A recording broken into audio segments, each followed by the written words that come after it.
So you guys, today I pulled the card of LoLo, which is Stand in the Light.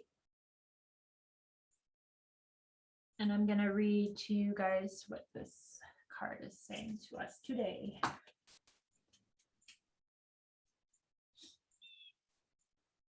You are unique. You are a divine and beautiful being. You stand apart from the crowd, and sometimes this evokes jealousy or desire in others to want to possess your light and beauty as their own. You need never fear another or believe that they can harm you. Allow yourself to be true to who you are and do not try to hide your inner light and beauty. You are meant to be seen. Your soul is nurtured and protected by your love for Great Spirit.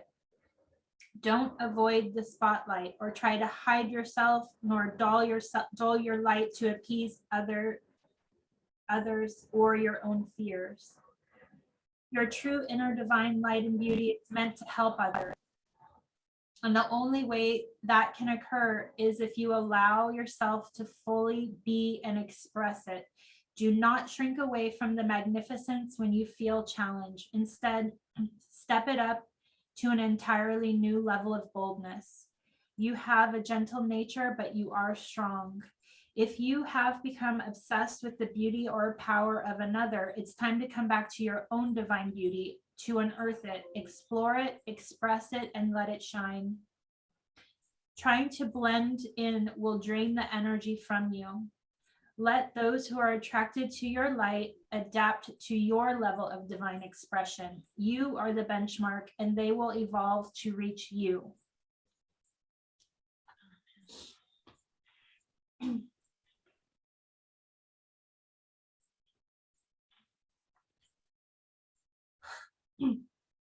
So I'm going to ask April to introduce herself. And April, if you want to just tell us a little bit about yourself and how you came to this chat and where you are on your journey. Okay, sure. So Gabriel, she does human design readings. And so I'm not sure how familiar you guys are, but that might be a place to start. I'm a 3/5 projector. I first heard of Gabriel. I love dreams, and I had done a Google search or some type of internet search for dream podcasts. So I'm not sure how Gabriel's podcast came up in the search results, other than it was meant to be. It was a divine appointment. And so I started following her podcast, and that's how I'm here today. Like I said, I love dreams, and if there's anything I can bring and offer to this group, I love to do dream interpretation sessions. I also facilitate soul empowering hypnosis sessions. So I'm trying to think what else I could bring. Otherwise, I'm just really enjoying, this is my first Hape ceremony with a group. So that was really, really nice. I loved that. And I don't know, Gabriel's been just really talking you guys up on the podcast. So I was excited to just step into this circle and soak up all the warmth and companionship. So yeah. You know, what's funny, April, is that actually the first topic that we have today to talk about is dreams and synchronicities. You're meant to be here. You're meant to be here today of all days. Isn't that funny how it works out? I love that. And this topic came up. So this group has had a lot of synchronicities around dreams, and the dream time has been so intense in the last, I would say, few weeks. And I have to step back because I don't really remember my dreams. So I haven't really chimed in about it because I don't really have anything to contribute right now. But I know Tiffany has had some amazing dreams. And it's interesting that a lot of them have started to manifest in the dream state of this group. So that's A another. lot of them before this, I never remembered my dreams unless they were stress dreams. Like once in a while I have the stress dreams where all my teeth fall out. You know, I think everybody gets those. Or when I go to college class and I show up and everyone's taking the final, I've missed the whole semester, you know, everybody has that one too. But other than those, I never remember my dreams until this week. And it's been all about the group.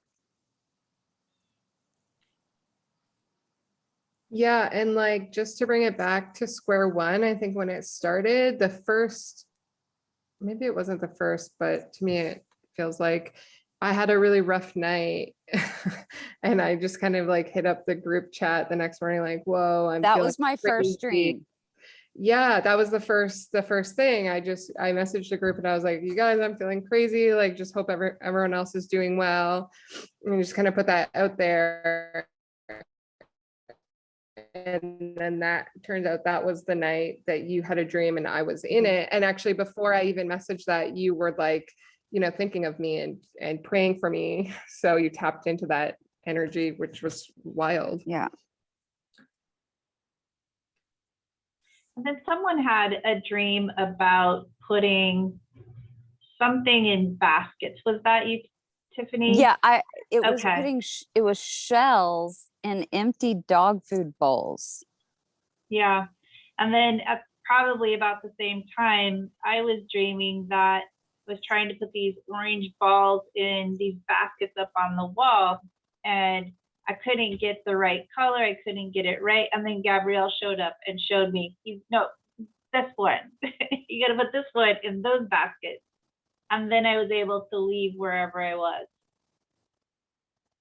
Yeah, mine was I had the dog. Okay, there was a stand in front of me about shin height, and I had 3 silver dog food bowls, and I had shells, and I could see myself, but I didn't realize at the time it was myself. I didn't realize this till later, but I had a long side braid and my hair was white. And I look up and I saw Aisha and Mina were there and they nodded at me and I put shells in each one. And I could not figure out who had the long white braid until the next morning. And then I looked in the mirror when I got ready for work and I had a side braid and I was like, oh, that was me. Just like an old version of like I was probably 70 or 75. So that was my very first one. Wow. No idea what they mean. I just have the craziest goosebumps right now. Like, it's wild. Well, and I was reading like the placing the seashells in the bowls, and then when Melanie talked about the balls in the baskets, it was the balls in the baskets after I got total goosebumps because like I feel like somewhere in me I know exactly what that is and why it was being done. You know, like it's like it was a method to get somewhere and do something. And it's yeah, I felt something like yeah, it was really weird. So interesting. Yeah. And then my second one was we were in chains. We were all chained together, one after another, after another, after another. And Anne was at the very first. And Gabrielle, you were in the middle and you were young, like maybe 14. You were the youngest of all of us. And we had ratty dress, like burlap type dresses on, and we were being led and whipped as we were being led away. And that's all I got from that one. And then the third one was, what was my third one? I have my dog hitting the door. What was my third one? Well, go on to somebody else and it'll come back to me. You said something, you wrote something about like, not like the end of the world or something, right? Oh, A oh, war. yes. It was almost like in the, not futuristic though. It was almost like now time wise, but it was war torn, the whole world, and very few people remained. And we were in different pockets of the world like we are now, but it was, it just, I mean, when you looked out at something, like there weren't houses that remained, they were leveled, and it was just destruction.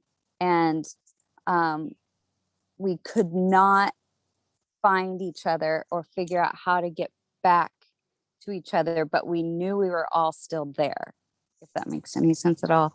And people were coming and taking, like they broke my family apart and took half of my family somewhere else, and I couldn't find my family, but I was even more worried because I couldn't find all of us, and without all of us we couldn't ground what was going on in the world. That did not come out the way it was in my head, but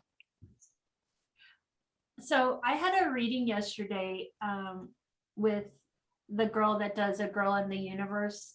Her name is S.A. Smith.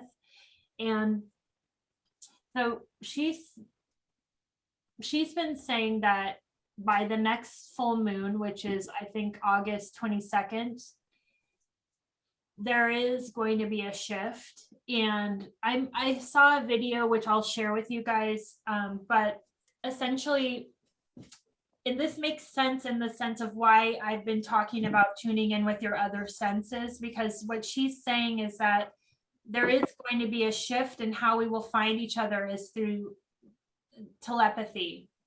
And you will feel us. We may not be able to see each other like on this platform. And she goes into saying that there may be also people that go away from the, she called it a blessed world, I believe. But when we tune into our heart spaces and use our other senses, we will be able to feel each other, and that we are still here, but that we will have to start communicating with our other senses. that's what was going on. Yeah. And yeah. So yeah, I think it's interesting that she's saying that this is happening within a month.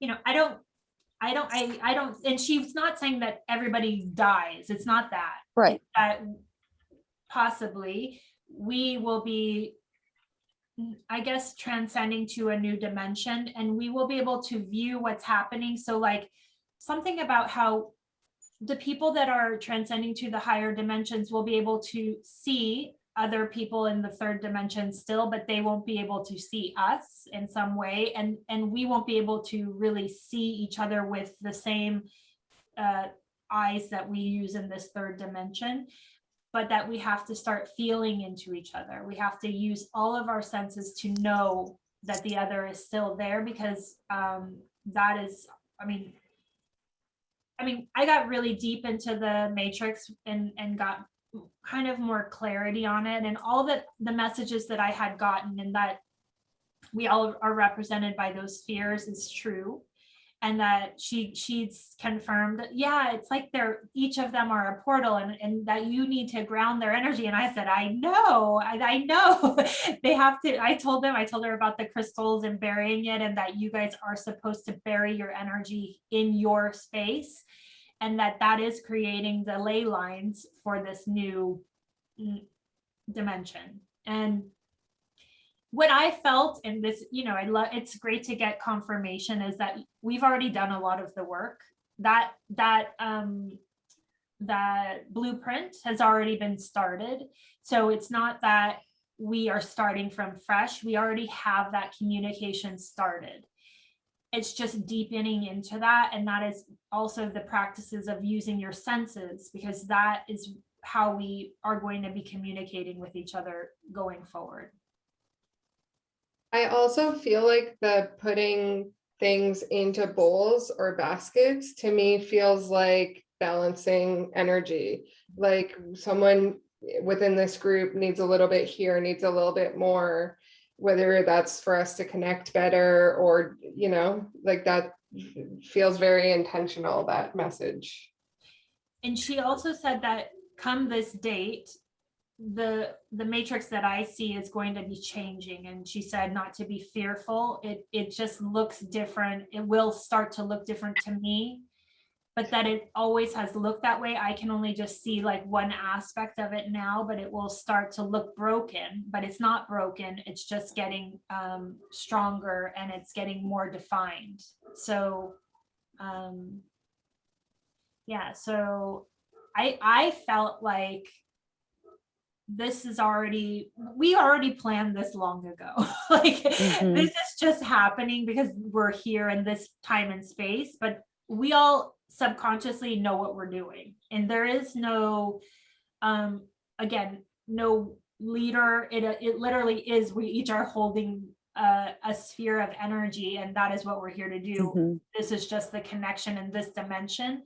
But when possibly this shift occurs, we have to go back to our original way of communication, which is through the heart. And it's not going to be a bad thing. It's just, I want you guys to know that it's not something that we have to fear in any way. It's just different, right? And she talked a lot about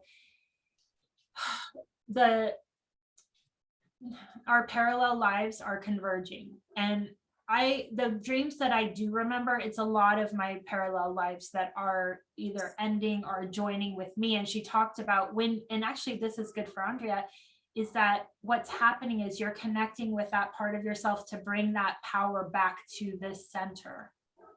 And she was saying that when all of the lives start to converge back into one, then you become a whole vessel to use all of those things that your soul's learning congruently back into this vessel. So not to be fearful of anything that's happening. It feels weird, but it's all part of it coming back together so that you're whole going through this and you don't leave behind other parts of your parallel lives in this dimension. So just embrace it. Go ahead. Sorry. I guess I'm just butting in here. I don't know how these meetings work. Okay, go for it. I was just curious if anyone, as you've buried your crystal, have you kind of felt drawn to more one direction more than the others? Wow. You mean directions in like north, south, east, west? Yeah. Yes. Most definitely. I Okay, can feel I would the like to energy hear that. coming. Yeah, I can feel the energy where I'm getting it from. I can see it coming in and exactly which direction that's coming from. What is it for you, Tiffany? It would be that way. It would be hang on, I've got to get my bearings. That's Tiffany, I'm thinking the same. Mine's like, oh, that way. south. That Oh. would be south. Same. Oh, really? Yeah. That's my north, so that's the same for where I am in Australia. So yeah, same, Tiffany. And I don't, I'm the same as you. I just know that that's where it's coming from. Yeah, I can. It's right that way. How about you, April? The reason why I was asking is because where I buried the crystal up, and that's why I'm laying up against the tree in my backyard. I'm facing the same way each time. And I took out my compass on my app and it's due south. But I just thought that was interesting. So whenever I'm in my backyard above my crystal, it's always south. And I created a podcast episode all about some synchronicities that were around what you had said about the crystal and south. Like there was like all these synchronicities about the south. So I was just curious if y'all had talked about that yet, or We The hadn't, but poem that I is very channeled, it was interesting. maybe between all of it, south. we have all of the directions covered, or if we're more of us are feeling pulled to one direction. I'm not sure. Mine has always been west, always. It's such a strong pull for me, but I think it also is the water. There's something with the water that I need. So that's where I pull. And my house, like just the view, the beautiful view faces west, but I always get, instead of north, I always turn to the west. And when I saw the matrix, it was strong in that same direction towards the ocean, towards Bodega Bay. So how many of you are actually visualizing and seeing the matrix? I think I might have seen it this week. I was in an interview and I felt like, oh, these blackbirds are flying in. And so I looked out the window and I didn't see anything. And then it happened again and I looked out the window. And the third time I looked and it was like just a pause of black lines and then it was gone. So I don't know, but I thought maybe. Otherwise, I've never seen it.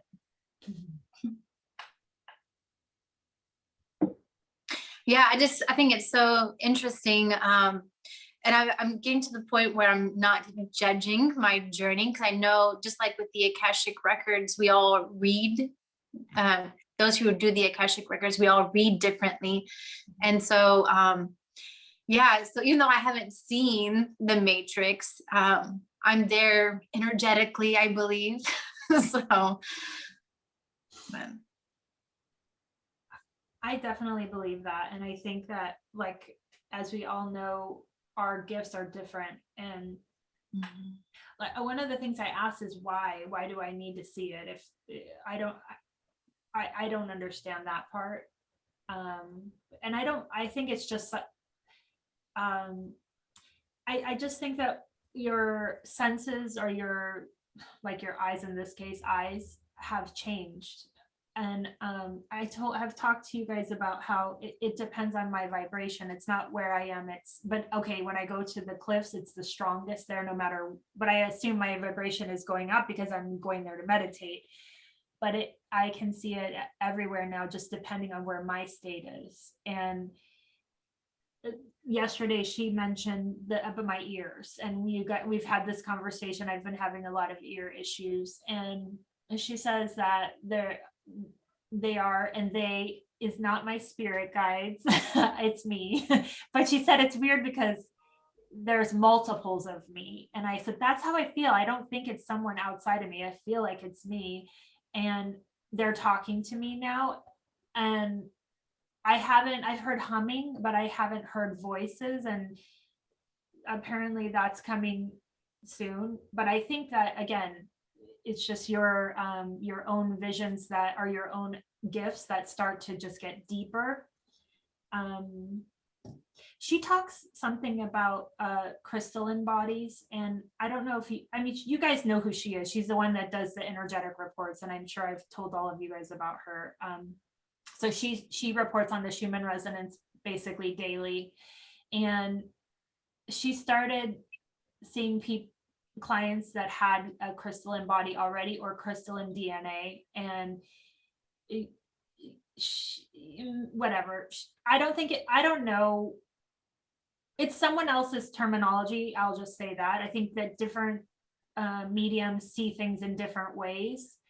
But she said, yeah, my DNA is already crystal. So I wasn't surprised. And again, I think that's because I'm a walk-in soul. I know in my last ayahuasca ceremony, I was shown that I don't have to go backwards, because I'm here to move forward. And it's more so to do with the soul that I am embodying now.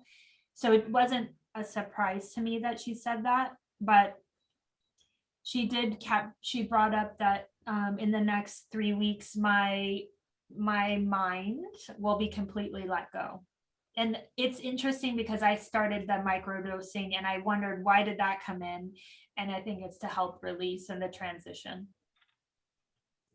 And basically it was like, don't judge it. Like I don't judge the plant medicines. I realize that they are coming fast and fierce for me for some reason, but I try to just go with the flow. And I know that it's just to help this transition and make it easier and less let my ego let go of the what's normal. Cause I think this isn't going to be normal, you know, it's just not.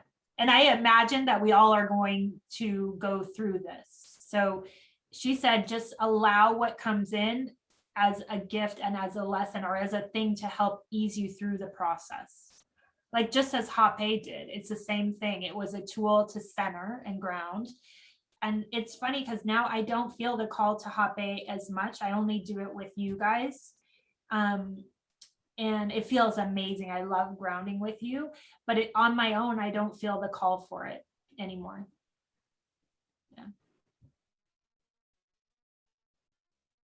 Yeah. Are you guys feeling called to anything in particular? Like anything new or anything that feels like more of a magnetic pull more recently?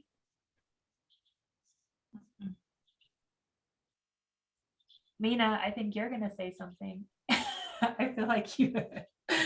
No, I've been definitely feeling the call and Hape less. Again, similar to what you just said, and have been working with. I've done some psychedelics, and when I did try them, that was when I was first able to clearly see the matrix. And then I realized that, you know, it's always been there. It's just the way we've looked at it, the play of the light. Those, you know, when you look up at the sky and you see certain, you know, shadows and light, that's it. And so since then, I've been trying to see it again, and I see it very blurry, and I have to kind of really relax and focus. But for some reason, I feel like I need to practice looking for it at night. So yeah, I got that feeling like 2 evenings ago, is don't always look in the same direction, which is west. Start moving this way, and see what's in the shadows. Because what you're seeking or what you want is there, or something that needs to be healed. I don't know, or don't be afraid to go into the dark. That's interesting too, because I don't see it in the dark. Because for me, it's dark. It looks dark. So against dark sky or even a room, it's harder for me to see it. Really? Yeah. Yeah. So that I think you should follow that. I think that's a good clue for you. Yeah, I'll practice that. Yeah. But it's interesting that you guys were talking about South, because in that this poem I channeled, there was this emphasis on South and to the fires of the South and grounding it. And I know, Tiffany, in the beginning when we first started having our calls, you were talking about having some dreams with lots of fire. So it's interesting. Yeah. One thing she said yesterday too is that that I should stop trying to ground. I should start taking my energy from the sun. And I was like, Oh, which is interesting because this week Richard and I spent a day at the beach, and I just fell asleep like full on, just enjoying the sun, which I mean, I go to the beach all the time, but it's just to walk, not to be there. And she said that now I'll start pulling the energy from the sun, not the ground. Were you going to say something, April? Sorry. Yeah, I'm going to probably find the YouTube link and add that to the chat. But the lady that I follow on YouTube, who I learned the soul empowering hypnosis from, she's always felt that way. She has felt she's, starseed, she's angel. And so she has always found it very disorienting to ground to earth and like the traditional sense of grounding. And she's never been able to really get it. And so she does her grounding with the sun, with light. So I just thought that was so cool that you said that. You're not the only one. So.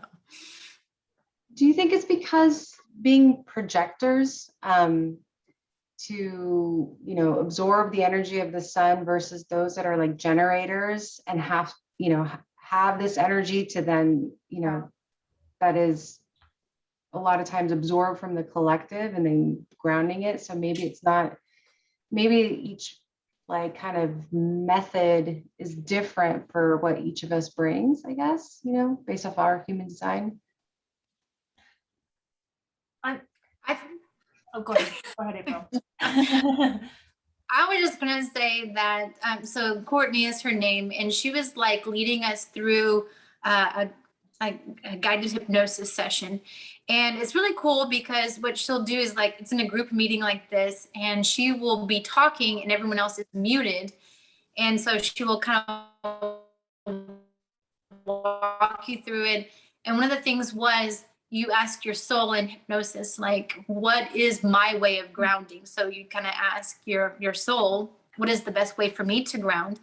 And what the experience that came through for me was inviting the sun down into my heart space. And then to center, I was envisioning, I guess, the universe kind of swirling. And so I would take a deep breath in, and then as you know, as you get a full breath, it stops. I kind of imagined the everything coming to a stop still. And then when I breathed out, everything went into reverse. Anyway, so I thought that was just really cool that that was my soul's way of telling me how to get centered, how to ground, was to invite the sun into my heart space. And then just to find that stillness with the breath and the visualization. So, yeah. I think too, because there's so many solar flares coming from the sun, and you guys know, like, we're getting a lot of energy from the sun. It's possible too that there are new codes coming, light codes coming from that way. So even though I think our first priority is to ground to the earth, she's saying that start to invite the sun energy in too. So I think that could help for everybody to start. I mean, it's kind of like envisioning that light going through your crown chakra down, but directionally pulling it from the sun and down. Yeah, that's what the way I envisioned it.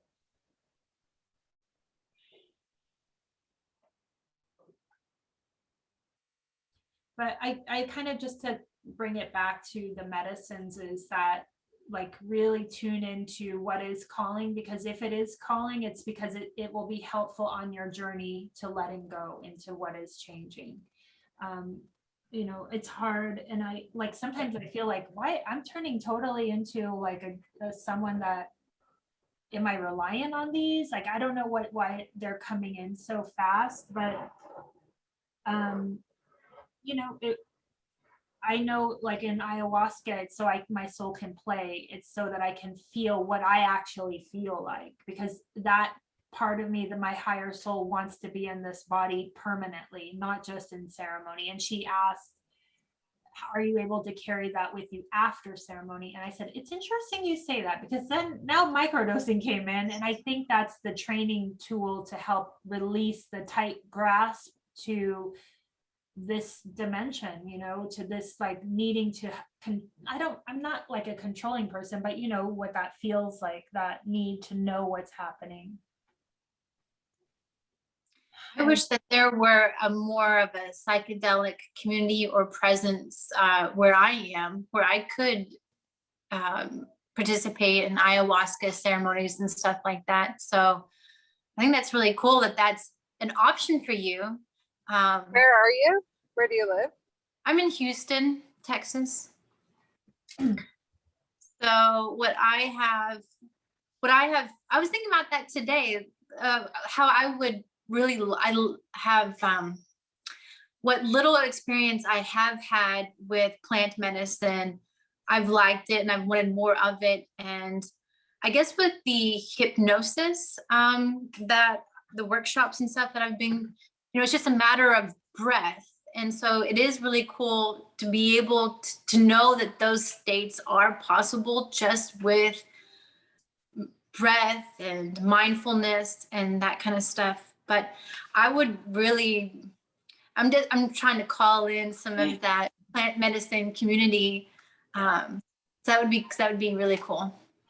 And I think that's how you do it too, is just create the energy threads and let it come to you. Because if you search for it, yeah, it's not legal. So yeah, it's not coming. It's that it has to naturally come to you. And I think like they're allies that are like the flower essences. And like I always say, that's the one that I started with. And it really opened the door to all of them. And I wasn't ready. Oh, go ahead. So I'm just excited because you said flower essences, and it strikes me that I guess because I'm not used to being in this community, I forget that you are part of the Soul Tribe podcast. Like you've even been on there. So yeah, flower. I just had a session with Lorena where I got my formula done. So I was just really curious, like what flowers did you, are you on? I'm not taking right now, but I'm trying to think. I have a whole pack of them. Let me see. But they were definitely the starter for me. And it was the thing that released my fears about what was Hape at the time. So I have not a full kit, but I have many. And I've worked with Lorena over a few different blends. And then I started, after I did the 2 blends with her, I just intuitively went with my pendulum over each one and asked, is this one what I need now? And but I haven't taken them for a couple of months. Because it kind of is, once you start communing with one form, you try to stay kind of loyal to that form or that plant that comes in. But truly, I believe that they are just as strong and helpful as any psychedelic, because it's like the first step of releasing your current state of frequency to align with the flowers. And I have found them really, really, really helpful. Well, that's cool because I'm trying to, I'm staying open. I just don't know that I can draw a real line from like, this is how I felt before, and this is the change that's happened. I haven't really felt. I mean, I felt it within a week. And I know these ladies have done flowers before as well. Mine was very clearly strong because a lot of what I was working through was fear and like not wanting to be seen, and I was terrified to do a website, and it all through the flowers, because that's all I was doing at the time, was the thing that brought me over that threshold. So all the blocks that I had been like putting there, they released from that. Does anyone else have any experiences with the flowers? Yeah, I use it for self-doubt.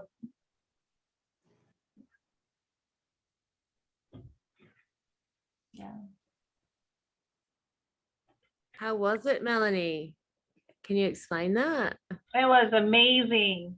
Yeah, I felt probably not in a week, but I would say in 3 weeks. And I took it faithfully for about 2 months. Yeah. Was that from Lorena or Yes. was it? Oh yeah, I've been Yeah. gonna get with her. I think I need to do it. I was just concerned that maybe she might not have been able to send the flower essence to She Australia. doesn't send them. You buy them yourself. Oh, okay. Oh, well, there you go. So She just tells you, she connects with your records and tells you which ones would be the most beneficial for what you're going through. okay, I'm going to do it this week. I'm also just actually, I've also put out as well that I'm really interested in the psychedelic, like area, or the microdosing mushrooms. Yeah, me too. Yeah. And possibly even looking into growing them as well. And I looked at that thing, G, that you sent with the, is it from Double Blind? And it come up and it's got this course on how to grow them and everything. I just, yeah, it's just, I've got a lot sort of going on in my human life at the moment, but I really feel like that's pulling, my soul's being pulled towards the mushrooms. And I think too, that's amazing because then you aren't reliant on somebody to buy from. Like we all can create our own. It's just, Yeah. you know, especially if you're in a place where you can't get them. Like, yeah, you can buy the spores, I think they're called, and create your own. Yeah. And the weirdest thing, because I'm looking after my elderly folks at the moment, and they're sort of remembering all this stuff from the past, but they're not remembering, you know, just daily things. And all of a sudden, my mum tells me a story about how my grandfather used to grow mushrooms. And I used to talk to my grandfather, and still do really, and he always comes up in my Akashic Records readings and things like that. He's just, you know, one of those ones that's always there. And I was just like, wow, you know, how is that I start thinking about growing mushrooms, and he used to be a mushroom grower. But I think I've already got it, you know. So yeah, it's there. It's another thing that's there. Oh, and I've been loving the hape as well. I've only just been doing it for a week or so, and that's been really grounding, and just I'm loving it. I was gonna say, I know you got Gaia. That one I find so strong. So I was like, whoa, that's amazing for your first one. Really? Oh, okay. Because well, I didn't know, and that was the first one I found that delivered to Australia. So I was gonna buy some more this week as well. I was gonna look for some recommendations through the chat, and yeah. Did you get the Condor Caribe? I just got like a little bamboo one because it reminded me of Bali. So I got the Condor Caribe, and then used the Gaia, and Oh yeah. yeah, so it's like, okay, I know what she's talking about now. It's true. That is a great tool. I love it. It just sort of goes like, and I just feel like I'm here, like, oh yeah, I've been looking for that, and just takes all the anxiety away. I've also been doing the ayahuasca drops, the same as Sherry from Chakra Openings. And I didn't really want to take both of them at the same time, but like I said, my human's going through a fair bit at the moment. So I just went, okay, let's just do it. And I feel like that's really helping as well. But if I take any more than like sort of say 5 drops, then I feel a little bit nauseous. I've been eating all completely clean, just all raw for the last couple of weeks, like straight out of plants out of the garden and everything. And I just feel so clean and so like back to me, which has been really, really awesome too. So I'm trying to Can you include that in the chat so I can look into that, the name of that, please, as well as the ayahuasca drops? Yeah, sure. Yeah. So yeah, I'm loving plant medicine. Well, I just tried one definitely- too.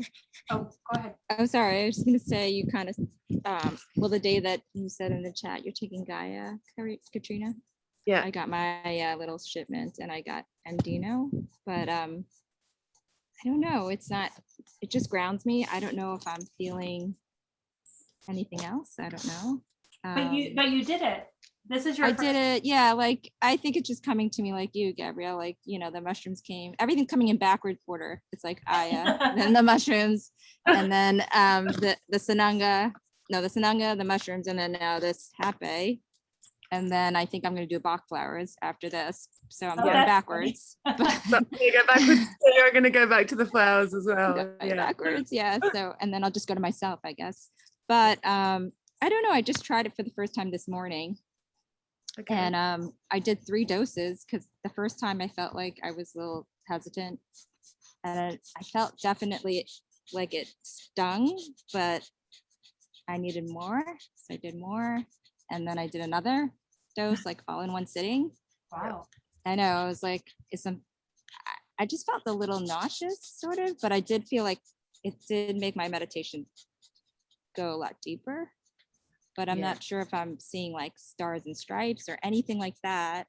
I I'm just never not. get visuals, so Oh, okay. I don't get visuals. No. Okay, I'm not getting anything like out of the ordinary really, but just more like I feel like the sound of everything is a bit clearer. Maybe that's what it is. Is that it? Is it like subtle to you guys? Does anyone ever like your palms get hot and your fingers get hot? Like there's energy coming out of your fingers? Not yet, but my ears get a bit hot. Hmm. Yeah, I feel all the energy threads coming through my body and then going to my center chakras and down. So, but I do feel it coming through. But honestly, for me, every time is different. Like, and I, I've tried to get to the place of not judging it, because clearly energy knows how it wants to move through you that day. And every day it seems different. Even connecting with you guys and doing it, it feels different. Yeah. Yeah. Yeah, that was magic at the start because I've never done it with anybody else. And I haven't even really been sure if I've been doing it right, to be honest. And I've watched the Megan video a few times. She's like, oh, you just put a little pea size. And I'm like, I'm not sure how big her peas are. Same. That's why I did 3 times, because she said just let it go, and a lot fell out for the first time, and I was like, oh my god, that's a lot. So then I just did a little bit at a time, and then I didn't want to waste it, so I just kind of like put it into my plants. Did it? It was just too much. But on 4 Visions is a video that's similar to Megan's, but it actually, like, I felt like it kind of gave me another perspective, and it helped me see just another person. And she was functioning like right after she did it, she was still speaking. So it was good for me to see that. I just watched that last night before I started it, if anybody's interested in that video. Okay. Wow. Share that one. Okay. I wanted to talk about, like I told you, if you guys listened to the podcast today, I didn't understand why am I teaching how to connect with stones? Because for me, it feels like so long ago. But then I realized that how I talked the other week about connecting into your heart space, and this is kind of continuing that and using your senses to get to your heart space. And then, yeah, yesterday it being confirmed that that's how we're going to communicate to each other. So what I felt is that the stones are like the training wheels to start using each of your senses in a way that is like, you don't think to use them, right? Like we weren't taught to really focus on taste in a sense of non-food stuff, or smelling something that's not like a flower or something that's beautiful. It's really understanding what that sense is to help bring you closer to nature. And when I looked back at the shaman course, I realized now in hindsight, it's how you develop your gifts. It literally is how you start to realize, oh, this is how I've always thought the world was, or how I always used that, but you don't realize it's a gift, right? So it's cultivating those things just with everyday things. Like it can be a crystal, it can be a stone, it can be a plant, an animal, and just start using it and playing with it to start seeing with the other places other than your eyes. Okay. Yeah, did you see my box of my stones? Yeah, I did. Yeah. It's a I think I'm more, yeah. I'm more called to stones, I think, than I am even crystals. Well, yeah, that's why Lori she works mainly with stones, and it's mainly because you're pulling the energy from the land that you're on, and it's connecting with the land you're on, not purchasing, from another country and there isn't anything wrong with that. It's just, if you are here to work with energy, you need to ground with the energy that you're working with. So actually, yeah, and yesterday too, she said, you're doing crystal or gridding work. I was like, yeah, I know, I am. And she said, good. So, I mean, the thing is all of this has come, like, you won't even understand why. Like, I didn't understand why I was doing that. I just felt like it feels like just a pull and not necessarily understanding it, but in hindsight, oh, I see now what I was doing. But if you relax into not needing to understand why you're being pulled, let's say to the south or to a certain spot, let the land pull you. It will. That's how I'm starting to realize, is that all of the last year was just me following that intuition of nothing my mind could ever have grasped, right? But now I can see why it all lined up that way. And now I know that intuitively I was doing the gridding work, because Lori never talked to us about gridding and pulling energy back down to the earth. We didn't do that. So I didn't have like a mentor that explained it. And you guys know I tried to find one and that didn't go well either. So I would just say, like, really tune in, like with Mina and they saying, look in the nighttime, like that could be your magic. It could, like, literally, it's not going to be like mine. It's going to be individual for each person. And it's like finding that play space to find out what it is for you guys. And even, I'll say this, I haven't been called to the cliffs recently. And I wonder, I mean, my crystals are buried there, and I wonder if I've done enough there, but I haven't been called to a new place yet either. And I'm just letting it be okay with that, and because what it felt like during the whole 2020 was I needed to be there every day. And I don't know why, I just had to be there. So it's like this pull that you don't know how to explain, but you make whatever, at all costs, I made time to get there. I had a session with a medium, and she had said that one of the gifts, or one of my ways that I would be tapping into my intuition would be with smell. And she said that even with her, I think smell, it had something to do with my human design too. So I had like heard of that, but then she was saying it. She said that she like rarely in sessions smells anything. And then like, it was just like really coming alive, like smells in her session with me. So she was like, I really think that, one of your ways of,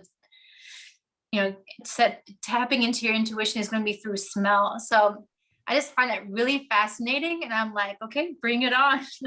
But I thought that was interesting because I haven't really had that great of a smeller, I don't think. Well, I think it's like everything. We have to start like paying attention to these senses. And I mean, I think all of our senses are so dulled into this reality because everything is so hyper stimulating, right? Mm-hmm. And if you really use it in a different way, it's like I said, it's like developing it kind of from the start, because we were never taught this stuff in this life. But I think when you start like smelling things that make no sense to smell, then it starts, your like higher self starts to realize, oh, she's listening, she's using that. Now, how can we play with it?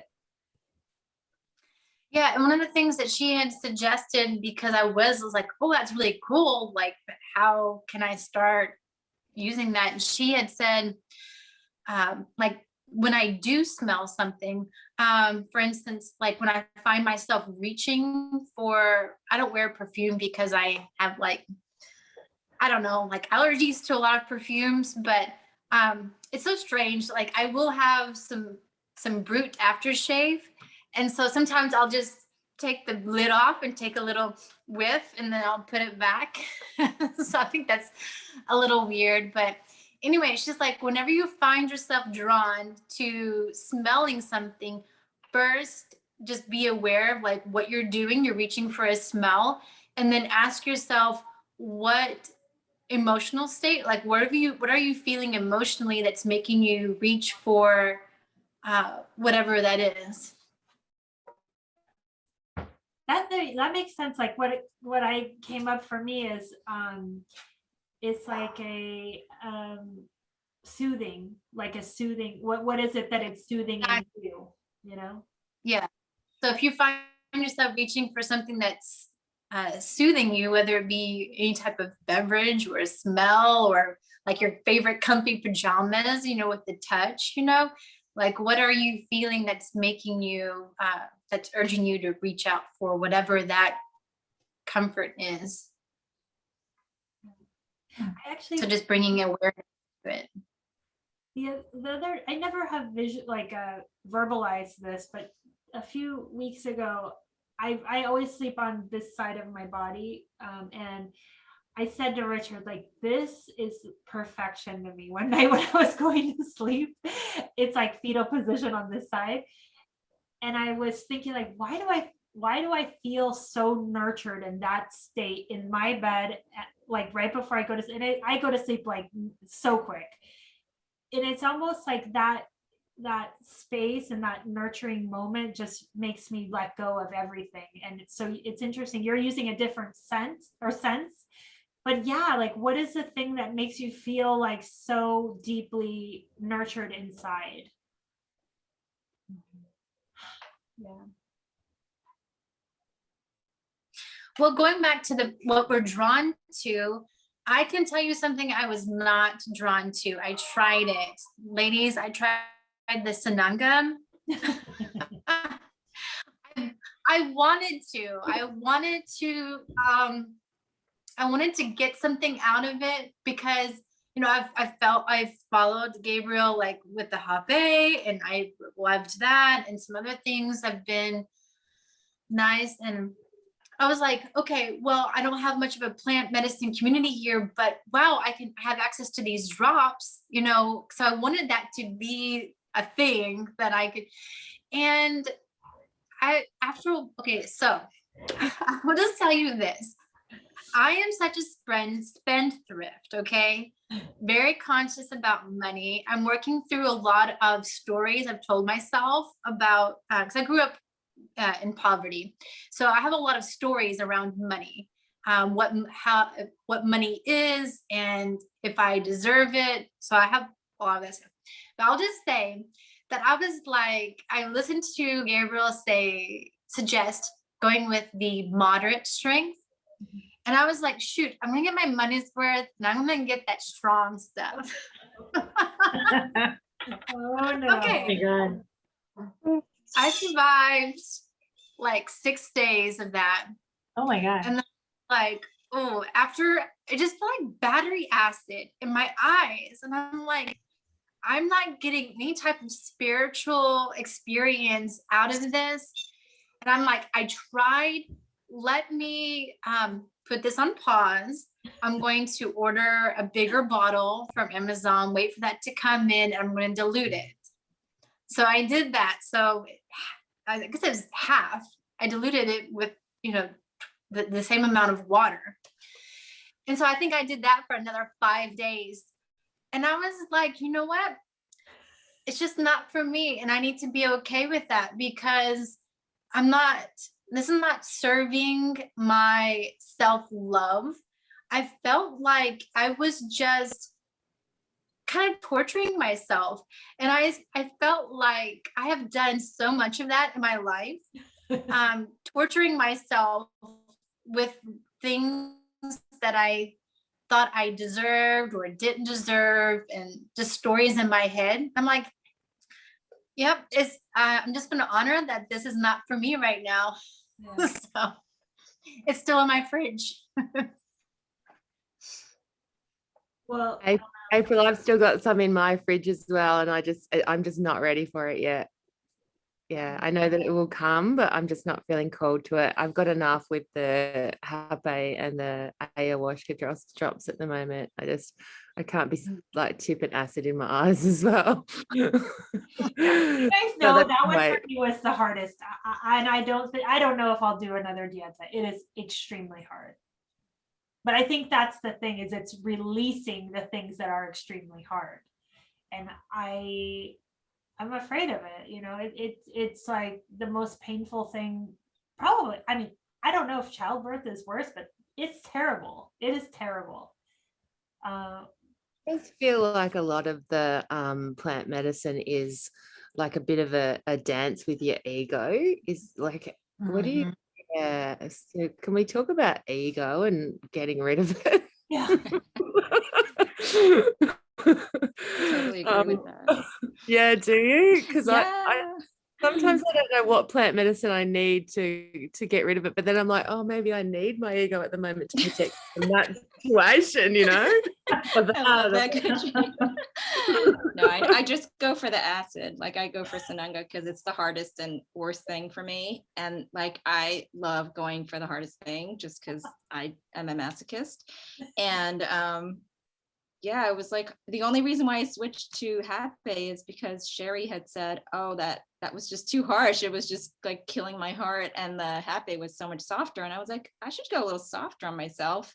Let me order some Happy. And yeah, I think that, I don't know, I feel like I was trying to kill my ego, but I do need my ego. I need my eyes, but I healed my eyes, you guys. I You did? healed my eyes. Yes. Did you really? I did. Wow. And I think that's why I switched over too, because I can see now. I can see without glasses. I mean, How many I was wearing days? glasses in the beginning. I did one full 21 days, Okay. and then I started another one. I did 8 days, and then that's when the Happy came. So I decided it might be a little bit much to do both because I don't know what the Happy is going to be like. I mean, I've heard that it does help people's vision, but I haven't met someone that it did. So Probably that's do. amazing. Yeah, I- I'm not wearing glasses. I was now. hoping that I would not have to wear my glasses for reading. That's Yeah. you know, as a side benefit. I did the 21 days with the Sananga. I had the medium strength, and I did it for 7 days, and I had to cut it with the saline because otherwise I wouldn't be able to do it anymore. And yeah, but I did feel like I left something behind in that process though. So I would consider doing it again. But I left the medium strength with my sister. I'm not doing that again. I got the gentle. I got the gentle Yeah. strength, and I put 3 drops. I put like 4. Like at the end, I was putting 4 or 5. I was going a little bit crazy. Yeah, I remember you said you would increase it if you didn't have enough pain. Yeah, I was like, let's just get it more painful. See, I'm just like a crazy masochist. I like to bring it really up a level. But yeah, you Weird. chose gentle strength. I did. So that's why I was like, I could do 4 drops will be equal to, you know, the strength, the stronger one. So I was kind The of, one and then I was thing- like, let's do it at night and do it in the morning. Let's do it 2 times. Oh my gosh. And then I was craving it, but then when I was craving it, I fixed my eyes. So now I don't have reading glasses.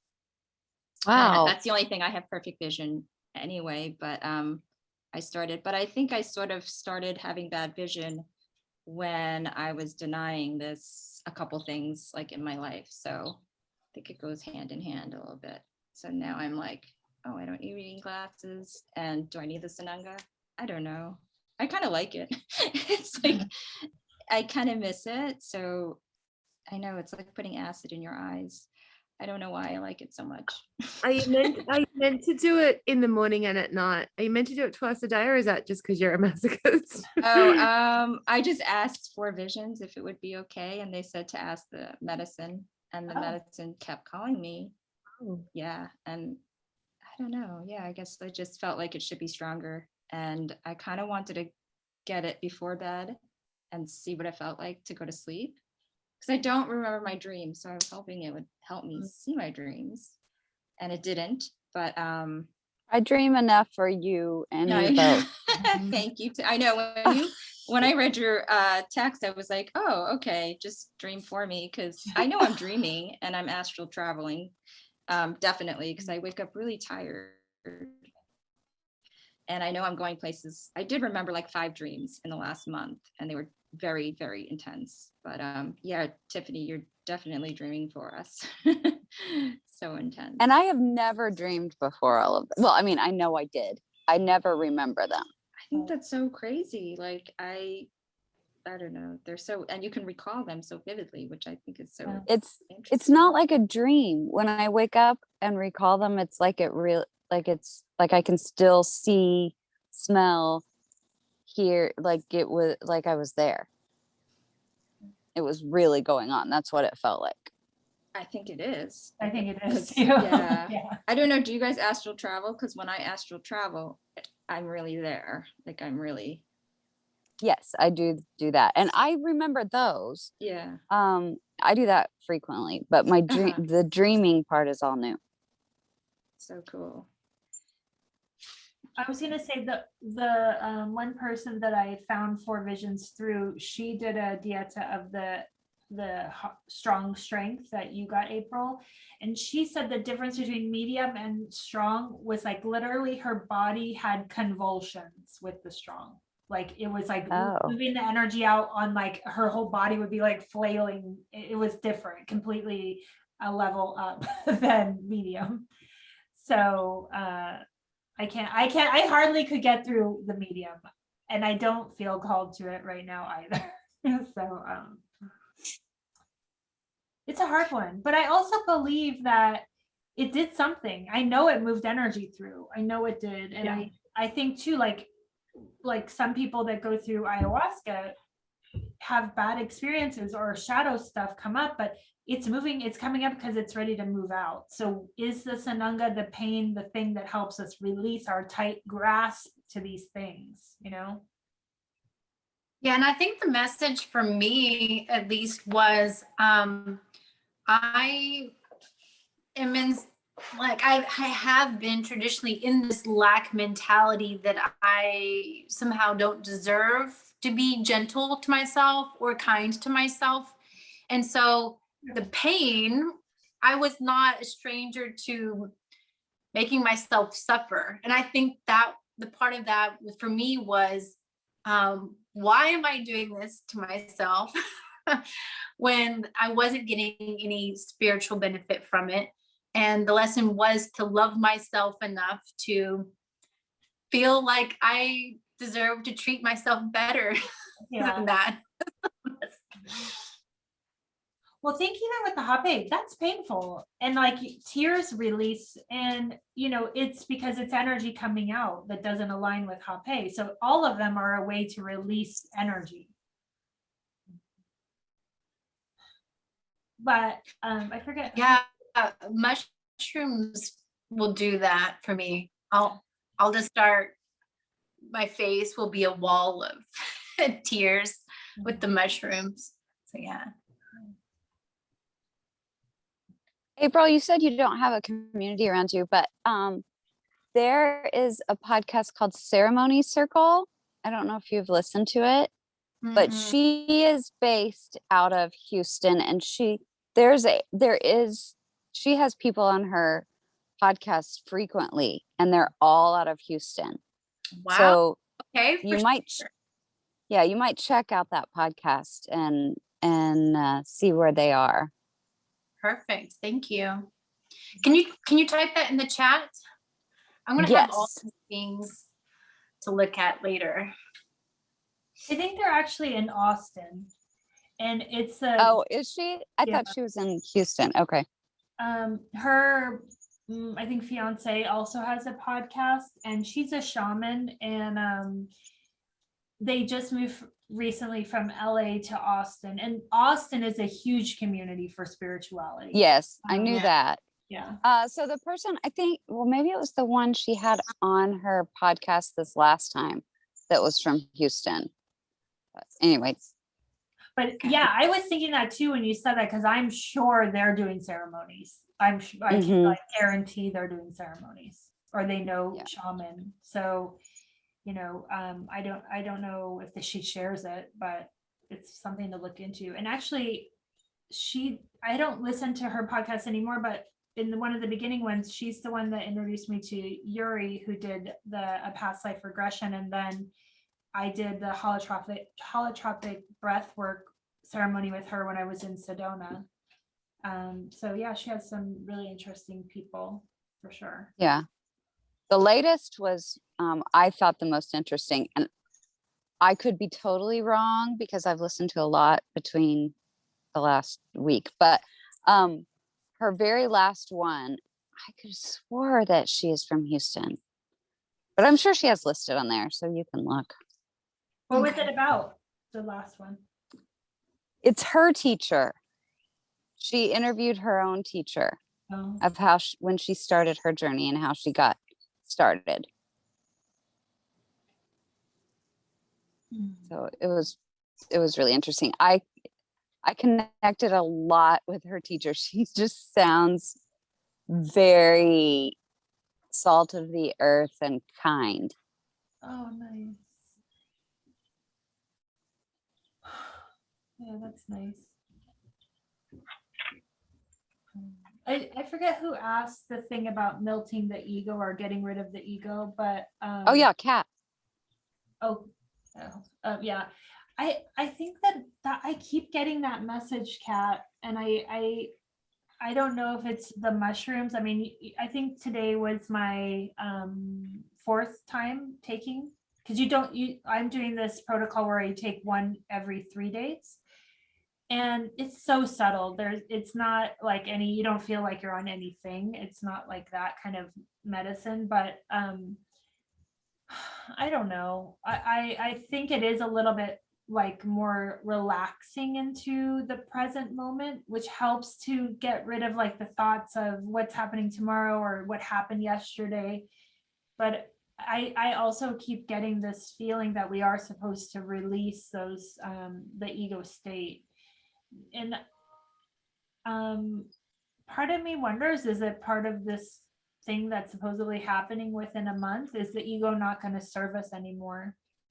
And how can you embody your higher self gradually, instead of like, let's say on that day or whatever happens, you're not at the vibrational level to accept it in. What I feel is that by releasing the ego, your higher self, it feels like gets deeper in, because when I am in ayahuasca, it usually they do like the healing work first and then it comes in. So it won't come in until the healing work is done. And like the last time, it was all in my intestines, and then it was able to come in then. So yeah, I'm feeling that. And that's why I thought the mushrooms came. I So just I think maybe with the ayahuasca and the cambo and the bufo, all those sorts of like wild ceremonies. I think here it's kind of, well, to me, I have this idea that it's like a death of the ego thing before you can move into the healing. mhm.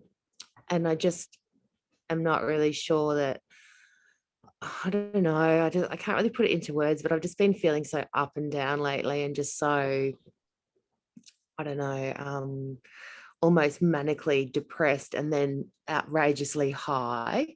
And I was really looking forward to this full moon soon. It's happening here at 12 o'clock. So I'm just like, maybe it's just the moon. And, I'm giving it all these different reasons. And I'm looking for that thing that might like help me to release my ego, but that's not that heavy in the way of taking a whole, like doing a whole ayahuasca ceremony or any of that sort of thing. And I think maybe the mushrooms are pulling me because it's a death of, like, if it is a death of the ego, then it's kind of like a death of a person that I don't want to be anymore. It's a death of taking in all the energy of the people around me that I don't want to take in anymore, and just creating a completely different me, really, in this whole new spiritual life. And I don't know whether any of this is making sense, but when we were talking last week, I think it was, to Andrea, and you said something about how she's got an open spleen with the human design. And sorry, is it an open spleen? Open sacral. And she just takes in the energy and you can feel everything so double. And I just feel like I just take in so much energy and I can get so just depleted, completely depleted, where I have to lay down. So the thing that's kind of been bringing me back, thank God, has been the hape and even just burning some Palo Santo. And I don't know, yeah, like I just feel like the mushrooms are calling me, because that's going to help me to I'm not even sure how to put it into words, guys. Help me to bring it back to myself, or to kind of get rid of a bit of the ego that I don't need, you know? Yeah. So Kat, I'm looking at your human design, and it's because you have the open root, which is the depression, anxiety, stress, and it's your environment. And it doesn't necessarily mean your direct environment. It can be your collective environment, and you're feeling into those waves and those emotions, and you're taking them on as you. But you don't create that in your own body, and your body doesn't know how to deal with it, which is why it feels amplified. So when you're feeling that low or even the high, is that I feel it, but it's not mine to hold. And try to bring it back to your center with the hape, knowing that when you become more in tune with these open centers, they become superpowers versus the burdens, or that you feel victimized by them. And right now it feels like you're in the victim the place of not understanding the boundaries of you versus the other. Absolutely. Absolutely. Yeah. I've been saying that the Hapo helped me to release being a victim. Because I don't, I know that I'm doing that victim thing. And Shut that door, Hattie, will you? I mean, there is no judgment on it. It's just who you are here to be. And our goal is to try to understand who we're here to be, so that we can be our best self and still be open, because you are a projector and you are here to be open, but not at the detriment of other people, you know? And that's unfortunately how most of us live. So knowing that you have the power in your own vessel to decide what is yours to hold and what isn't. And if it's giving you those highs and lows like that, it's not yours to hold. You can't hold it now. You're not strong enough to hold it. So let it go, and know that you don't create your own depression. You don't create your own stress, pressure. None of it is yours. And and also it's the same with your emotions, because you're also open emotionally. yeah. Thank you, Jay. Yeah. Yeah. And how's Andrea this week? I know. Well, hi guys. So I kind of have been the same, I would say. I actually ended up having, Anne was gracious enough to offer me a soul retrieval session. And it was very interesting because I have never had that before. I knew about it, but I've always wanted to do it. But anyway, so I'll just give you guys a little bit of what we experienced throughout that. So my dad he already passed away about 11 years ago, and he was very depressive.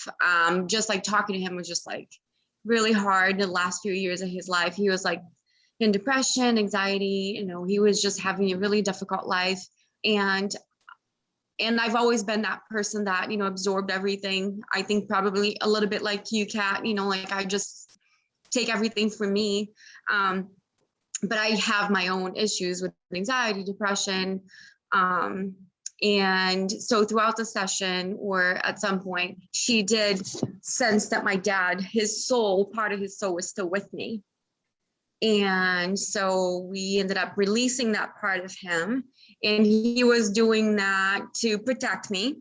He was just staying with me, to thinking he was doing something good. But the way that Anne picked up, it was just not being, for my best interest. But it was beautiful. It was awesome. It was just great to know that he wanted to protect me, that he was there. He's still, around. But she's like, I think that this might help you a little bit. Obviously, I don't know, but we'll see. I obviously felt better knowing that I wanted him to do whatever he needed to do. I don't know how that really works, and I also need to be myself and connect with him in a different way. But after that, throughout the week, I just kind of have been feeling like you, Kat, just kind of, I don't know, just ups and downs, like it's like every day. It's like, you know, at work, I don't feel it because I'm so entertained and like I love being around people. And the girls that I work with, thank God, they're like so high energy and it's just a great group. My patients are awesome. So like I just kind of like I feel like I'm distracted. And the irony of it is that everybody that meets me, they always say, "Oh my gosh, you have such great energy. You're so upbeat." And or sometimes like especially my 8 o'clock patients, they're like, "What did you have this morning?" Like, because I want some of that. But I don't perceive myself that way. Or maybe I guess I just give my 110% at work. And then the minute I walk home, like I walk in, I just feel completely depleted and like, you know, just kind of like in my own head and just so and plus like obviously not having, I think I think I expressed a little bit about my dreams, not having my own family or just always coming to an empty home. And, you know, sometimes like you can't help but compare yourself to everybody else, or at least like the same age group, you know, you feel like you're left out or like, you know, the God or the universe has forgotten about you. And I just don't know how to deal with those emotions. Like, I mean, I guess I do and I don't, but some days I'm okay, some days I'm not. But like this past like couple of weeks have been really hard. Yeah, just very emotional. And I'm just kind of like trying to avoid, I don't know, being around a lot of people because I know that makes it worse. But at the same time, then I isolate myself and then I feel, I don't know, I just don't know what to do anymore. And I just keep trying to think of things like, what can I do to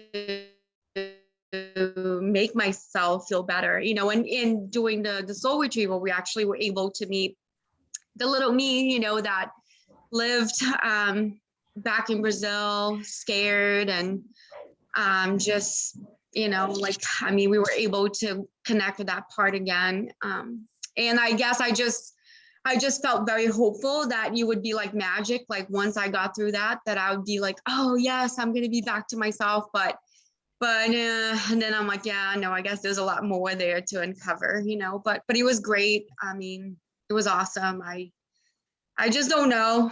I just feel like so living like an uncertain life. And I think my personality knowing, you know, I want to know everything. I'm so controlling and I feel like sometimes like I'm searching for things and I can't find the answers. So that like makes me really angry and upset, you know. I'm like, why can't I just, I don't know, feel more connected or just, I don't know, find my own path, you know, find my own joy without looking for the outside or other people.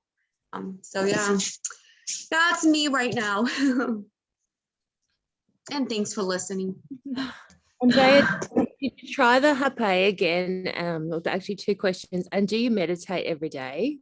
I do. I've been meditating for 2.5 years probably. And yeah, the hape, like I just, you know, I tried it for a few days and I just felt like so nauseous, not eating, that morning. I kind of felt like, I don't know, I just don't feel called for it, you know, right now. Like I just don't have any desire to do it. Maybe because again, maybe my expectations, you know, the whole ego, you know, you were talking about your ego and I'm like, yeah.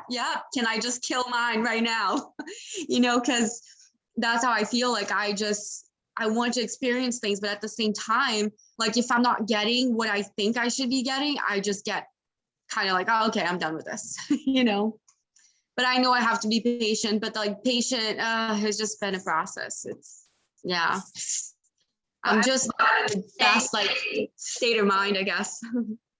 If you do feel called to the hape again, I have tried several different versions, and the very first one I got was Divine Mother Rose, and I think that was good, but in a way, this was probably the strongest that I've tried so far.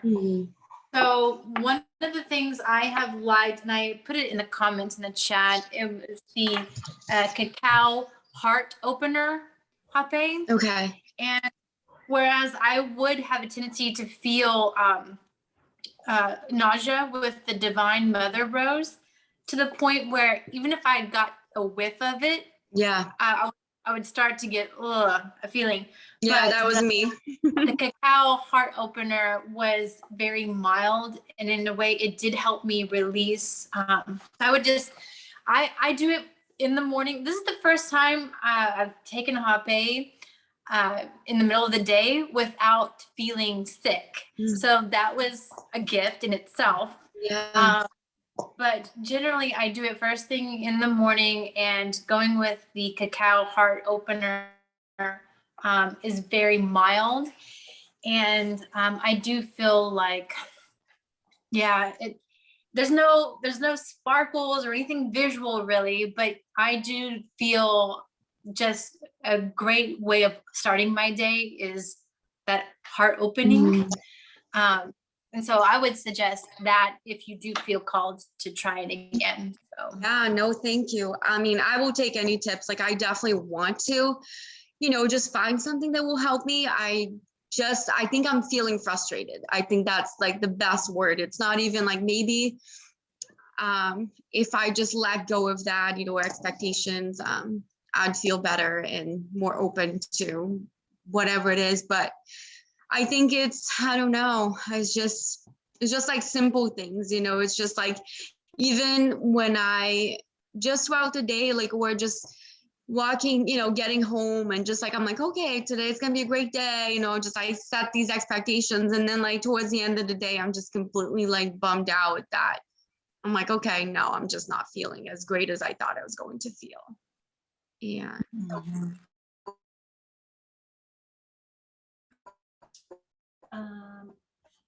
So I want to just say a couple of things that Then I just, yeah. I had a hypnosis session last Monday, and one of the things that she led me through, kind of like a past life regression. And I had actually a happy childhood memory, which was a surprise because yeah, that would be me probably. Oh God. Was a moment there. So I was able to reclaim that. But some of the other lifetimes, there was this one lifetime where I was just really alone. And that's been a theme. Loneliness has been a theme I've been struggling with for a long time now. And yeah, the practitioner, she asked my soul, about the loneliness. And my soul was not wanting to fix it. It said that loneliness was to be a teacher for me in this lifetime. And I was not really thrilled to hear that. Yeah, no, I wouldn't be. I think I'd be like, we're stopping this right now. Yeah, and it looks, I'm married and I have a kid, and it's just loneliness can be something that you carry with you no matter how many people or pets that you have around you. You can feel not heard or understood or seen. And for me, it really has been coming to terms with, I have been searching for validation and approval from everybody, everything outside of myself. And so I have been trying to make myself my own best friend, and to give myself that love and encouragement instead of all of that talk, that inner critic that I'm constantly telling myself I should be at this point by now. I should be experiencing this. My journey should be looking a lot more like Gabriel's journey, for example, something like that. Just really showing that grace to myself that I would show anybody else, any other friend in my life. I would be showing them this grace and love. And so, and I was telling my daughter, she was talking about how she was kind of making a choice to make her friend, she's like 9 years old, but she was making a choice to make a friend happy at the expense of herself. And I was like, what's the friendship you're going to have the longest? It's the one with yourself. And so I told her, don't betray your longest friendship with yourself for this other friend. So I don't know if that was even helpful. I think Yes. it was. That's amazing. Yes, absolutely. Thanks, April. And Thanks, it's- April. That actually resonated with me as well. Yeah. Yeah. Yeah, it's about, it's like the self-love and the self-worth, like the same when you're talking about the stories about, money. I totally see myself with that because I grew up in poverty as well. And even now, with my mom and both of my parents, they were like everything. And I remember conversations that they had, like, some days we didn't even have money for food, like just like little things. So like now, like if I spend anything on me, I feel guilty, like, or if I spend any money at all, like when it's not a necessity, it's like a guilt, it's like, why? Or like sometimes like I hide that from my mom, like, cause I know she will make a comment, she's better now, but like, if I bought something, she's like, she would make a comment like, oh, you got that. Or, it's always make me feel. So like I just keep it all like down low. But even like that, sometimes like I go out and I literally make myself like pay the tab for somebody else. It's like I fight with myself every day. Like I'll go out and I'll be like, no, I'm taking the tab today. No matter, of the amount of what it is, like for all my friends, that's what I'm doing. Like I literally set myself these like goals because I know that, the inner me, my ego would be like, no, you're not doing that because you don't know if you're going to have it for yourself tomorrow. It's always like I'm waiting for like the other shoe to drop. And I have been in situations where I had lost my job before. And obviously, so then like I always worry about like, okay, I live alone. I can't get sick. I do everything myself. I can't do all the things that I want to do because I just don't know what tomorrow's going to bring financially, like I'm afraid to like lose my house or if anything happens. It's just like this constant battle, like with so many things. So I know there's like so much for me to work on and I know I've been getting better. I've been seeing a therapist for a couple of years, but I can definitely see, like the patterns of things that like do bother me in so many levels. And that's one of the things I have loved about human design is that for so long, like the fears of the spleen and that kind of thing, just knowing my design and how I'm kind of built in the lower expression of certain things to have these specific fears, or I'm kind of designed to be triggered by certain things that other people wouldn't be triggered by, and just being aware of that and having a knowing of, okay, this is where my insecurities are, these are where my triggers are, these are where my fears and my anger is. Just knowing that means a world of a difference, because otherwise it's shaming myself, right? Why am I thinking this way? Why am I fixating on this? And if I know that it's part of my design and that I chose this body and these specific struggles because I wanted to learn a lesson in this lifetime, I wanted to have this specific experience, then that makes it all worthwhile. Because like I've said on my podcast, like I have said that I can go through anything if I just knew the why of it.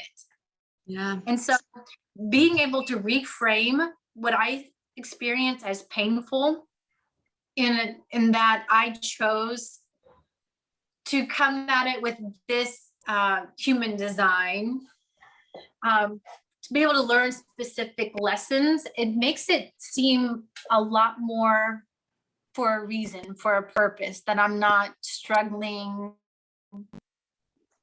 because some God up above is vindictive and enjoys causing pain, that kind of thing. Because you can really go into some dark places when you don't have a way of reframing what's going on. But if Yeah, you I've been there too. If you guys understood why it's happening, then where's the lesson? My lesson was children, right? And now, like, I know, again, we all can talk about the thing that was the worst depression for us, but it brought me to my lowest low. And now, having released it, I look at it as the greatest teacher. And I'm so grateful that it happened. Now, could I, when I was in it, see that? Absolutely not. But now I see it as, thank God it happened. And thank God it, because I wouldn't be this person if it hadn't happened. Right. And I didn't know why. And I still don't know why, but I know it was part of my development to be who I am in this moment. And I feel more aligned with myself now than I did, even, on the struggle. So, but your mind can't understand it because then you don't learn the lesson of it. And I believe every challenge is us as a vessel getting to the place of not only accepting it as like, fine, this is my reality and I just have to accept it, but it's finding the gift in it. So if it's loneliness, it's finding the gift in the loneliness. It's finding like, why does my soul want to experience that in this life? And then allowing that more so than the ego of why is this happening? And why can't I have what that one has? And why? You're not meant for it. And it's not meant for you. And like, even when I got the answers of I have a genetic disorder, it didn't help in any way. It never made me feel better knowing that. It was just like, oh, okay, I could just throw that out as like, I guess biologically that's the reason. But it kept going deeper than that, because why did I keep getting pregnant? And it was only until I really accepted the last one I was thankful for, and I never got pregnant again. And which is crazy because I kept getting pregnant. And my problem was I would just miscarry every single time. And I feel like The wording. Sorry, what did you say? I'm sorry I interrupted. I was just saying that I think maybe the wording is different. I think we're talking about the same thing, but when you're saying why, and you're talking about the gift versus the why, right? And so I'm thinking, like, in my case, the why is, what is the spiritual gift? So for example, the loneliness, the gift that I have been finding within the loneliness is I have been able to find out who is April. I don't have all these voices around me, or people on the phone, saying, come over, let's hang out, let's do this and that. So I've been trying to find the gift in that, finding out who I am, what I want to do, and really honoring that instead of trying to try to find things outside of myself to make me, because I think I wasn't okay with myself for the longest time. And so when you have friendships and things going on that you don't really have to look at yourself, that has been the gift for me. I think I'm trying to appreciate it in that way. I see that and I feel that, and I got so used to being alone that now even allowing people in is hard. So it goes both ways, right? But I think it's the ego that wants to understand why is this, and it's like the soul wants you to just go through it. That's it. There isn't. Isn't it cool, like with this spiritual journey? It's so cool in that until you know the why, and you have to trust, like it's slowly building on things. Like I think that's why I loved keeping like a synchronicity journal at the very beginning of my awakening, is because I had a difficult time believing that there was any reason at all for what I was going through. It just seemed so senseless and painful. And so whenever I had my first awakening, in a way, with I had a mushroom trip, this was like, I don't know what you call it, like a hero journey or something. But it was my first mushroom experience, and it really just awakened me to that, okay, there is a spiritual element. And ever since then, I've been able to like the universe will gift you with a little something. I'm like, oh, okay, that's why I had to go through this to do this. And so now, like in my current struggles, because I have garnered some evidence, you know, before, I'm able to use that to help me trust more fully that there has to be a reason why I'm going through it now. But yeah, when you're very first starting out and you don't have any evidence, you know, it's pretty painful to start that trusting process. The other thing I want to just say is that a healer can only heal what you're ready to heal in yourself. So well, first of all, soul retrieval usually isn't done on the first session. It usually takes first introducing yourself to your own energy and seeing where your energy is ready to work on. And it's called an illumination. And it's like, how deep are you willing to go before people work on removing things from you? Because I've heard it being said that a healer can introduce you to a vibration, but if you aren't open to that vibration, it's just a session. You can't carry it forward, because it's almost like you have to attune to that vibration in yourself, and not only in that hour session, but carry it forward, right? And it's not like, it's so hard to put into words, but I'm going to use this example of my cousin. She asked for a session and she was ready for a session. And that is different than somebody that comes thinking that they're going to be fixed by me. Now, her growth in that, it's been over a year, is insane, the growth and the healing that she's gone through, but it's her that's doing the healing. I just introduced her to that part of herself that was ready for the healing, right? So we have to look at ourselves, and if we have time with someone is a gift, but knowing that if it didn't take, or if it goes back to the pattern, how can you look at, are you ready to accept? Are you ready to go deeper? Are you ready to let go of the expectations of what we wanted our lives to be? Because, you know, I would probably guess that none of us imagined this is the life we were going to have, like in no way, right? Like I wanted a white picket fence and a family and I didn't get that. You know, and that's okay, but I think getting to the accepting point of, are you safe? Are you healthy? Is this a great experience? I think we all can say yes to that. Like, you are not living in a poverty on the street. And, you know, even in that, some people are perfectly happy in that. So if someone can be happy in that state, really, we have a great experience that we should be feeling grateful for. It's just we look at the lack, and I think that's more conditioning than what our soul wants to experience. So also having patience with yourself, like, you know, it doesn't happen overnight for sure. And you know, I guess knowing that it's a journey.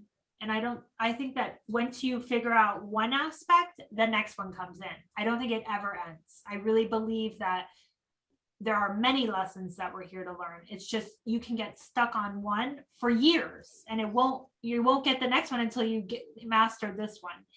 And like the example I like to think of is my mom in relationships, and she has many, you know, marriages, but she hasn't done work on herself. So she keeps attracting similar situations. And that, you guys have heard this, lessons repeat until you learn.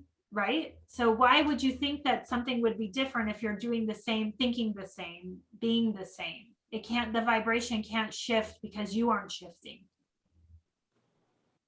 And I say that, me included, because I definitely have things that I'm still working on that are very challenging for me, and I don't know how to get past them, you know. And I can only give the example of the one that was the hardest that I did get over. And that just took time and self-love, because loving yourself through it is like April, you're saying, is that literally you're your best friend, and no one else is going to be that for you.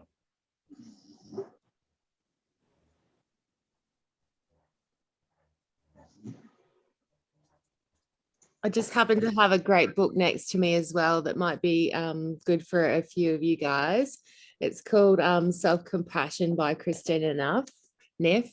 And she's like a Buddhism kind of teacher of self-compassion, and she recommends writing a letter to yourself at least for a week, and just writing it to like the friend in you, similar to what you said, April, like just, you know, being your own best friend. And I really think that that's important. Yeah. And helpful. So Yeah. I've got another question, G. How's your meditation going with the silver method? I stopped it after that earthquake dream. And I actually, that was one of my first questions yesterday with that session I had. I'm afraid to go back into it because I felt like when you start going into those different levels of consciousness, you're starting to see different parts of yourself, which for me meant parallel lives. And then I got scared that I was pulling that earthquake and tsunami into this reality. And so that was my question.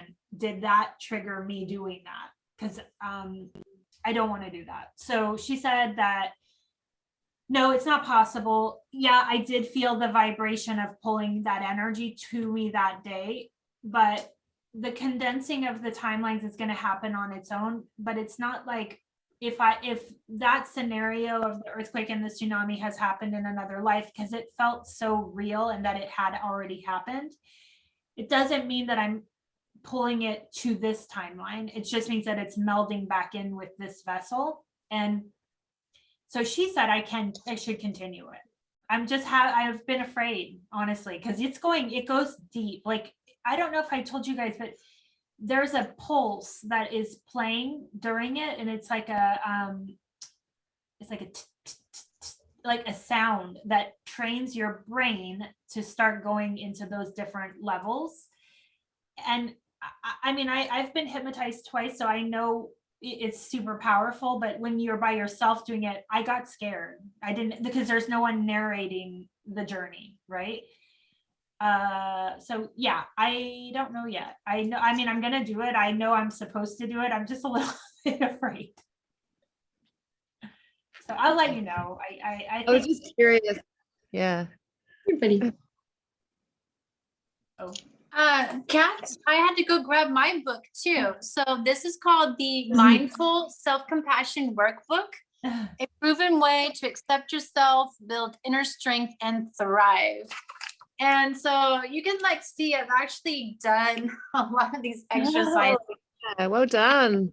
Yes. Yeah, I agree. Because you were talking about Kristen Neff.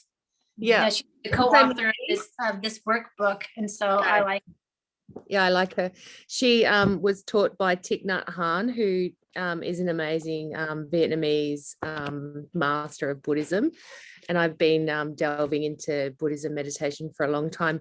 But I was recently going to flick over to the Mind Valley one, and that's why I asked about the I think silver method. just say it's really powerful. It's just, Yeah. are you ready for it? But here's the thing is, it's like when you sign up for it, you have it forever. And I think it's 30 days and I'm on day 5. That's as far as I got. And I know when I'm not taking any other classes, like there's a shaman one coming up, but I said, no, I'm not taking anything new until I can go back and finish that one. So, yeah, cool. Yeah. Okay, guys, I think we have to close for the day. I have been taking some notes and I got all the links in the chat, so I will include them in the notes. Hopefully I got everybody's. Please, let me know if I miss anything or if there's anything else you guys want me to add. But I thank you guys all for being here, and I look forward to next week. Yay. Nice to meet you, April. Bye, guys. Bye. Nice Bye, meeting you, Bye. April. Bye. Thank you. Have a great weekend. Yeah. You too.